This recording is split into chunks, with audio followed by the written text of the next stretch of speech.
High BP, sugar లాగే ఇప్పుడు రక్తహీనత కూడా మన దగ్గర ఒక పెద్ద సామాజిక సమస్యగా మారిపోయింది. ముఖ్యంగా మహిళలు, పిల్లల్లో చాలా మందిని రక్తహీనత వేధిస్తుంది.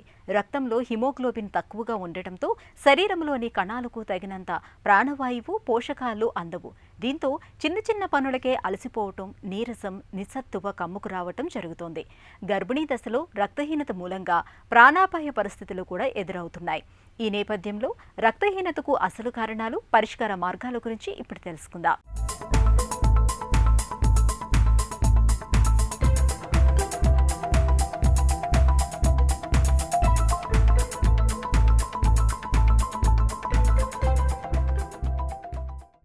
రక్తం మనకు ప్రాణావసరం.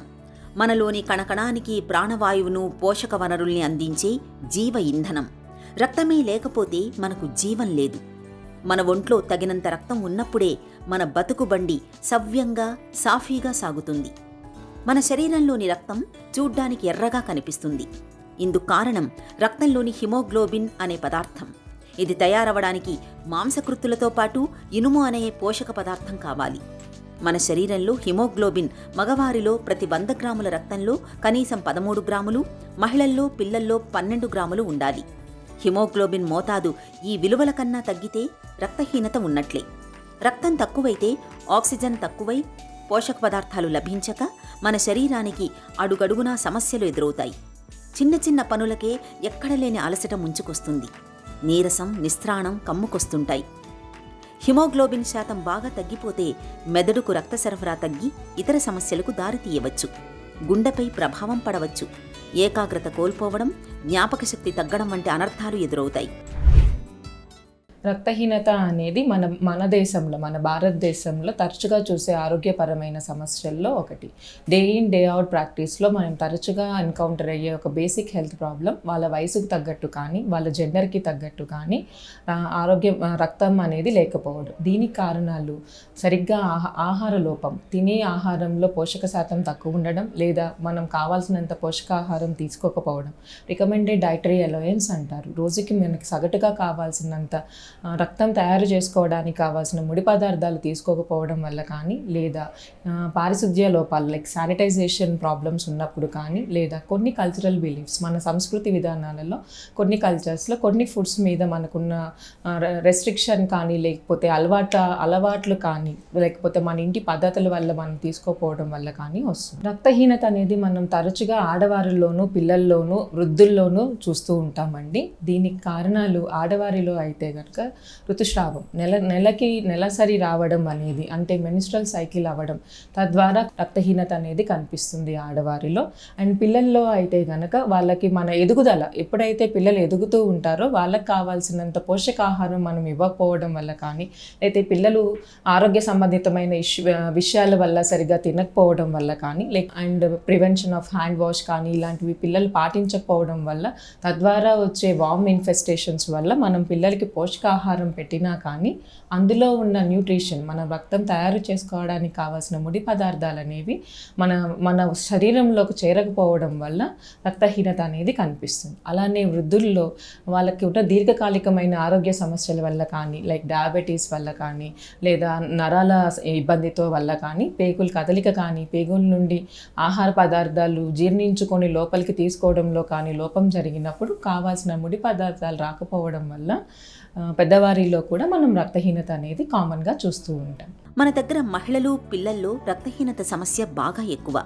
సరైన పోషకాహారం తీసుకోకపోవటం, తరచూ ఏదో ఒక అనారోగ్యంతో బాధపడటం, నెలసరుల్లో రక్తం ఎక్కువగా పోవటం, విటమిన్ B12 లోపాల మూలంగా మహిళలకు ఇవాళ రక్తహీనత అన్నది ఒక శాపంగా మారుతోంది. ఇక పురుషుల్లో రక్తహీనతకు పైల్స్, అల్సర్ల వంటివి ప్రధాన కారణాలుగా ఉంటున్నాయి. పౌష్టికాహారలేమితో పాటు పొట్టలో నులిపురుగుల వంటి సమస్యలు పిల్లలకు రక్తహీనతను తెచ్చిపెడుతున్నాయి. పుట్టుకతోటి వచ్చే కొన్ని రకాల జబ్బులు, రక్తం తయారీలో లోపాల మూలంగా కూడా కొంతమందిలో రక్తహీనత అనేది కనిపిస్తుంది. ప్రతిరోజు తినే ఆహారంలో ఏదో ఒక ఆకుకూర ఉండేలా చూసుకోవడం ద్వారా రక్తహీనతను చాలా తేలికగా అధిగమించవచ్చు. మైల్డ్గా ఉన్నప్పుడు కానీ మోడరేట్గా ఉన్నప్పుడు కానీ అంతగా మనకి లక్షణాలు అనేవి కనిపించకపోవచ్చు అండి. దీనికి కారణం మన వయసు, మన మిగిలిన ఆరోగ్య స్థితి, మన మిగిలిన అవయవాల పనితీరును బట్టి మనకి లక్షణాలు అనేవి కనిపిస్తాయి ఈ స్టేజెస్లో, లైక్ మైల్డ్ మోడరేట్ స్టేజెస్లో.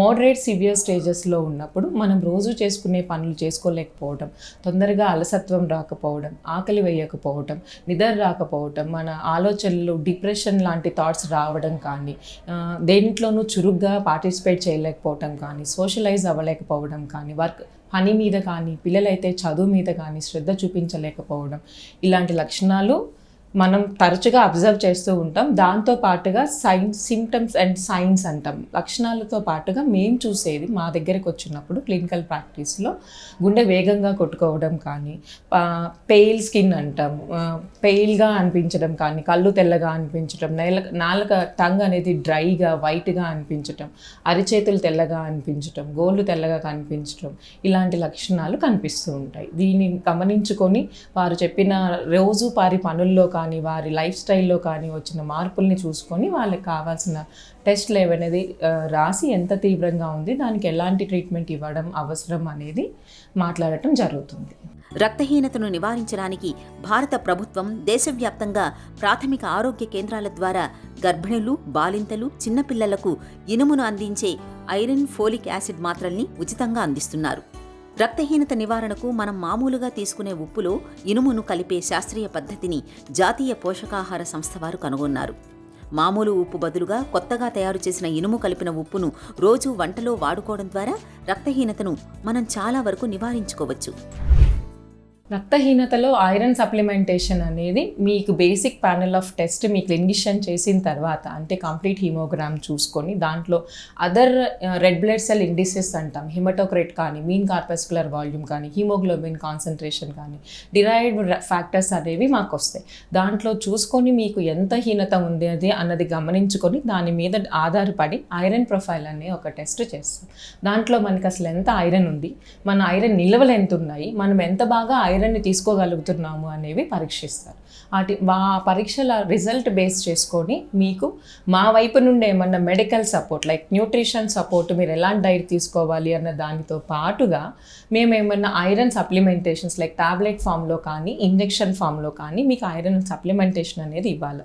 Especially in special population like pregnant విమెన్లో కానీ, కిడ్నీ ఇబ్బందులు ఉన్న వారిలో కానీ, లేదంటే లివర్ ఫెయిల్యూర్ ఉన్న వాళ్ళకి కానీ, లేకపోతే హార్ట్ ఇష్యూస్ ఉన్న వాళ్ళకి కానీ, వీళ్ళని స్పెషల్ పాపులేషన్, పెద్దవారు కానీ 65-70 పైన పడిన వారు, వీళ్ళని స్పెషల్ పాపులేషన్ అంటాము. ఎందుకు అంటే వీళ్ళ టార్గెట్ అనేది వీళ్ళు మెయింటైన్ చేయలేనప్పుడు ఆ ఒత్తిడి వాళ్ళ సిస్టమ్ మీద చాలా తీవ్రంగా కనిపిస్తుంది. సో ఆ కరెక్షన్ అనేది మా వైపు నుండి కూడా కొంచెం ఇంటెన్సివ్గా ఉండాలి. కాబట్టి వాళ్ళకి ఐరన్ సప్లిమెంటేషన్ అనేది కానీ, B12 సప్లిమెంటేషన్ అనేది కానీ వాళ్ళ అవసరాన్ని బట్టి, వాళ్ళకున్న తక్కువ లెవెల్స్ని బట్టి అండ్ వాళ్ళ బేస్ ఆరోగ్య స్థితిని బట్టి ఇవ్వడం అనేది జరుగుతుంది. రక్తహీనతను నివారించుకోవడానికి రోజువారీ ఆహారంలో ఆకుకూరల్ని ఒక భాగం చేసుకోవాలి.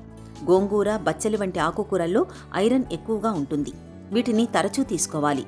బీన్స్, పచ్చబఠాణీ, రాజ్మా, పెసలు, కీరదోస, గుడ్డు, మాంసం వంటి వాటిని ఆహారంలో ఎక్కువగా ఉండేటట్లుగా చూసుకోవాలి. బాదం, పిస్తా, వాల్నట్, వేరుశనగ పప్పుల్ని అధికంగా తీసుకోవాలి. ఖర్జూరం, ద్రాక్ష, అంజూర్ వంటి ఎండు ఫలాలని తీసుకోవటం వల్ల కూడా రక్తహీనత సమస్యను తగ్గించవచ్చు. విటమిన్ సి ఉండే ఆహారాన్ని తినటం వల్ల శరీరం ఆహారం నుంచి ఇనుమును అధికంగా స్వీకరిస్తుంది. భోజనం తర్వాత టీ, కాఫీలు తాగకూడదు. తాగినట్లయితే శరీరానికి సరైన ఇనుము అందదు. రక్తహీనత మరీ తీవ్రంగా ఉన్నప్పుడు డాక్టర్ సలహా మేరకు కొంతకాలం పాటు ఐరన్ బిళ్లలు వాడుకోవాలి. గర్భంతో ఉన్నప్పుడు ఫోలిక్ యాసిడ్ మాత్రల్ని తప్పనిసరిగా నిత్యం తీసుకోవాలి. ఇలా అన్ని రకాలుగా తగిన జాగ్రత్తలు తీసుకుంటే రక్తహీనతను మనం చాలా వరకు నివారించుకోవచ్చు.